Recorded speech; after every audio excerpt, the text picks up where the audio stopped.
action while in video. Okay, so that was the video test of the rear-facing primary camera, and as you can see, I think the video came out quite well. And here are the snaps I took while in video. You know, I didn't really get much. That shot turned out very well. I really like that. And then here are some more sample shots from the rear-facing camera. So, it's a good camera, and LG gives you just what you need. You know, not too much. They don't try to overwhelm you with features. They try to keep, from what I've experienced, they try to keep the software smooth and give you just what you need.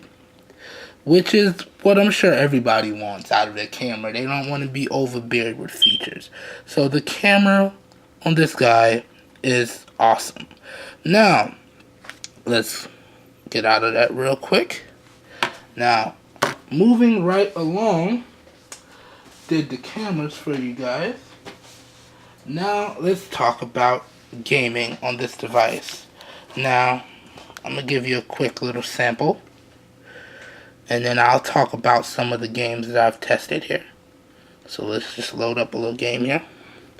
Sorry if I suck. This is from behind the camera. So I just wanted to apologize in advance. Let's just let it load up.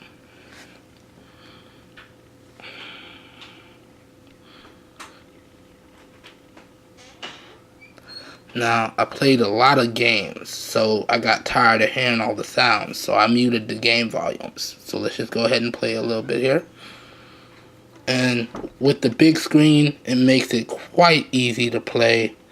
No stuttering, unless, as I've said, if you got a lot of stuff running in the background.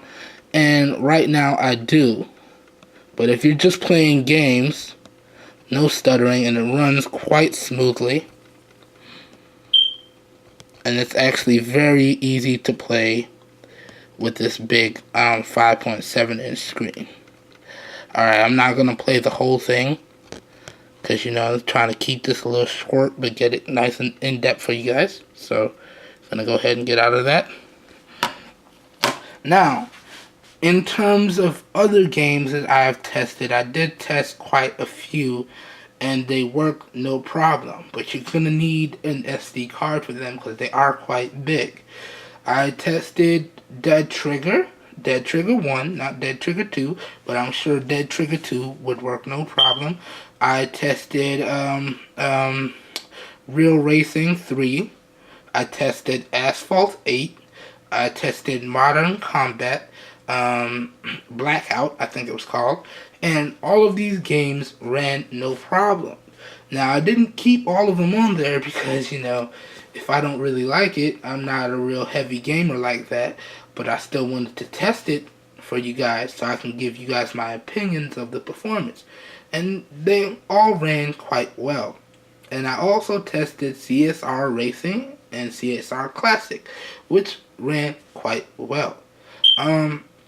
Just keep in mind, as I've said, if you're playing a lot of graphically intensive games, it's gonna hitch up a little bit. I think the most that I could play at one time was 3 before it started reloading and the game started to get a little hitchy and glitchy. But, you know, if you're playing them one at a time or 2, you know, switching back and forth, shouldn't have a problem there. Now, that does it for the gaming. Now, let's get into the benchmarks here, guys. So, in terms of benchmarks, I tested quite a few. Oh, that reminds me, it also has the double tap to wake and double tap to sleep feature. I don't know if I said that earlier, and it does have a LED light there. I don't know if you guys saw that earlier when I got my notification, but it does have that, and I don't remember if I said it. But now, moving on to the benchmarks here. Ran a lot of tests. Let's start with the Wi-Fi first. And, you know, this is on data and off data, so really good Wi-Fi speeds here, as you guys can see. And this is with the speedtest.net app that you can get from the Play Store. And here is the GP GPU performance benchmark. Now, not high scores, but for day-to-day use, you're not really going to have a problem. And I wouldn't rely on benchmarks to really try and get a feel for the phone. You just really got to get it and play with it, because these are just raw numbers. And the only reason I use them is because I like to see the raw numbers. Now you can see here, this is with Valemo benchmark, and it scored an 1161. And you can see it didn't rank up quite high there, but still a decent device. And then this is the same benchmark, but no, same benchmark app, but different test. And it scored a 755, which is also not that high by today's standards, but still a very smooth performance. And it ranked up somewhere in the middle. Now, moving on, this is with 3D Mark, and it scored a 2,828. And this is with Geekbench 3, so you can see the single core scores were quite low, and the multi-core scores were a little bit lower than average. And then you can see the N22 score here, which is decent. We're talking like Galaxy S3 speeds, which is decent, you know. And then you can see in the what's this, quadrant, that it scored quite well there. So pretty decent device in terms of benchmarks. Nothing crazy, just what you need for a good performer. Nothing super duper crazy, nothing off the charts. Just a decent performer. Very, very good value for the money here. Now, covered a lot, kind of out of breath. Now, moving right along, we get to one of my favorite parts of the review, which is battery life. Now, and this is going to be a pretty long review today because, you know, it's a lot to cover. Now, in terms of battery life, guys, I actually did 2 different battery life runs. So, that all white is not coming up too well on the screen.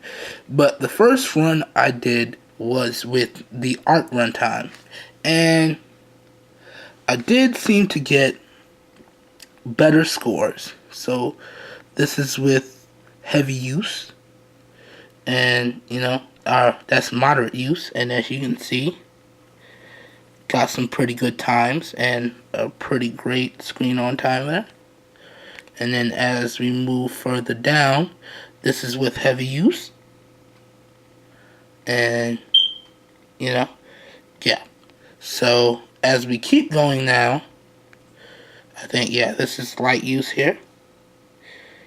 And as you can see, well over 2 days. And still got some pretty high screen on times. I'm not sure why. But yeah.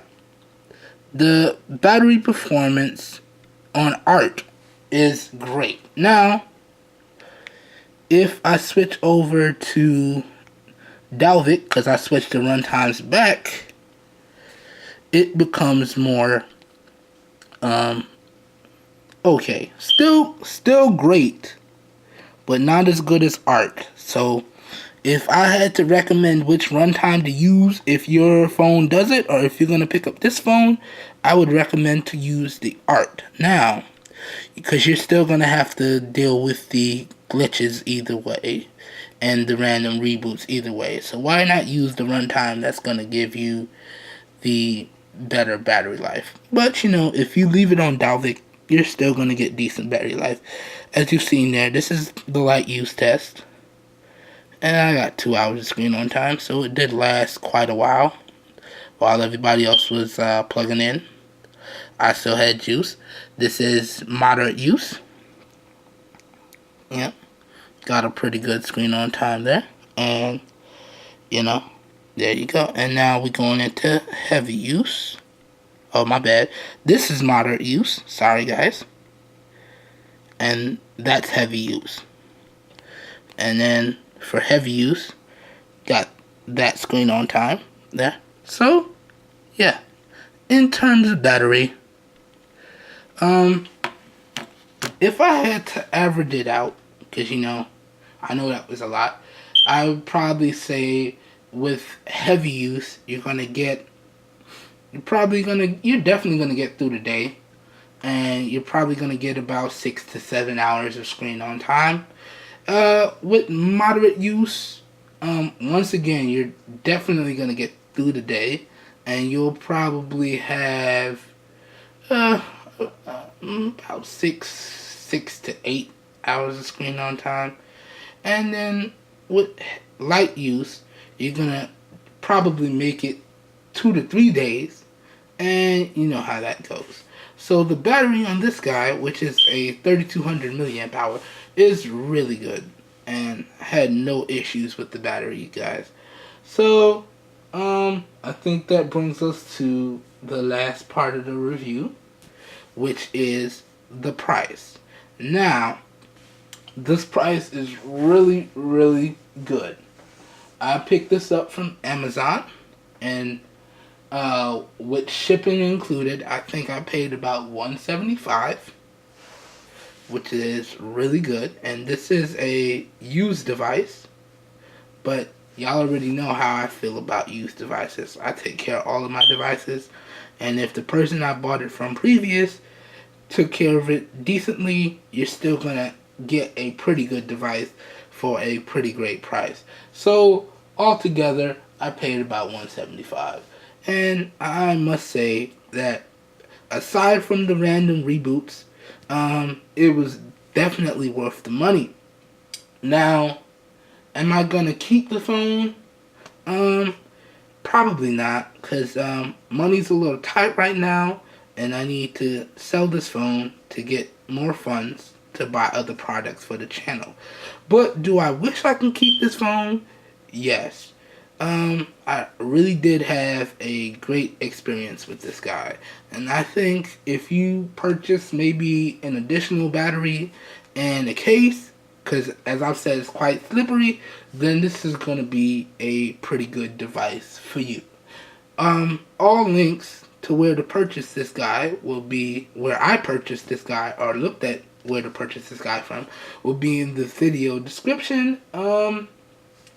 If you had any questions on something I did not cover in the video, please leave them in the comments. I do read all the comments. And I think that about wraps it up.